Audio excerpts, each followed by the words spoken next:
Privacy नहीं है तो ये उस लड़की की पर्सनल प्रॉब्लम नहीं है सर, ये सोसाइटी का फेलियर है, पॉलिसी का फेलियर है। और अगर एक लड़की डॉक्टर के पास इसलिए नहीं जाती है क्योंकि सोशल स्टिग्मा है, तो ये एक ट्रेडिशन नहीं है सर, ये निग्लेक्ट। और अंत में मैं ये कह के अपनी बात खत्म करूंगा कि मेंस्ट्रुअल हाइजीन कोई फेवर नहीं है, कोई चैरिटी नहीं है, कोई साइड इशू नहीं है। ये हेल्थ का इशू है, ये एजुकेशन का इशू है, ये डिग्निटी का इशू है, ये इक्वालिटी का इशू है। देश की आधी आबादी हर महीने फेस करती है, वो इशू है मेंस्ट्रुअल हेल्थ का और मेंस्ट्रुअल हाइजीन का। समाज में इस विषय को जानते सब हैं, लेकिन बात करने से कतराते हैं। आज भारत देश में लगभग 35 करोड़ से ज्यादा महिलाएं मेंस्ट्रुअल साइकिल की इस प्रोसेस से गुजर रही हैं, जिसमें से 120 मिलियन यानी कि 12 crore adolescent girls face menstrual hygiene and challenges every single year. And as a result 23 million girls यानी कि 2.3 करोड़ गर्ल्स हर साल स्कूल से ड्रॉप आउट हो जाती हैं, स्कूल जाना बंद कर देती हैं, क्योंकि वहां इनएडिक्वेट मेंस्ट्रुअल हेल्थ फैसिलिटीज हैं। सर,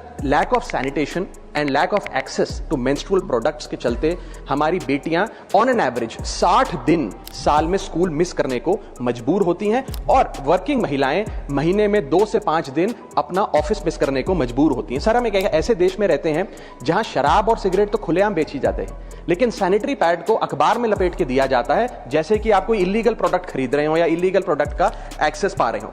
पीरियड नेचुरल है, लेकिन स्टिग्मा उसके अराउंड जो है वो अननेचुरल है। इसलिए मैं 6 स्पष्ट सुझाव इस बिल में इंक्लूड करने के लिए इस सदन में रखना चाहता हूं। मेरा पहला सुझाव है कि हर स्कूल और कॉलेज, वर्कप्लेस और पब्लिक इंस्टीट्यूशन में फ्री सैनिटरी पैड्स और फंक्शनल टॉयलेट्स बनाए जाएं।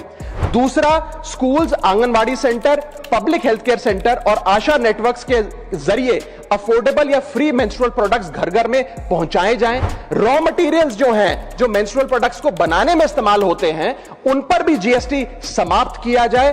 और मेंस्ट्रुअल हेल्थ की एजुकेशन की जब बात होती है स्कूलों में, तो सिर्फ महिलाओं को नहीं, बॉयज को भी इस करिकुलम में शामिल करना चाहिए, because boys are rarely included in menstrual health education. और शायद समाज के साइलेंस का एक बहुत बड़ा कारण यह है कि लड़कों को, स्कूल जाने वाले बॉयज को मेंस्ट्रुअल हेल्थ की साइंस से दूर रखा जाता है। पांचवा सुझाव, मेंस्ट्रुअल वेस्ट मैनेजमेंट के लिए नेशनल फ्रेमवर्क बनाया जाए ताकि सेफ और एनवायरमेंटली रिस्पॉन्सिबल डिस्पोजेबल सिस्टम्स हो। और छठा और आखिरी सुझाव, डिस्ट्रिक्ट लेवल एनुअल मॉनिटरिंग हो मेंस्ट्रुअल इंफ्रास्ट्रक्चर की और इसकी पब्लिक रिपोर्टिंग का mechanism बने। Women do not need our sympathy, sir. Women need equality.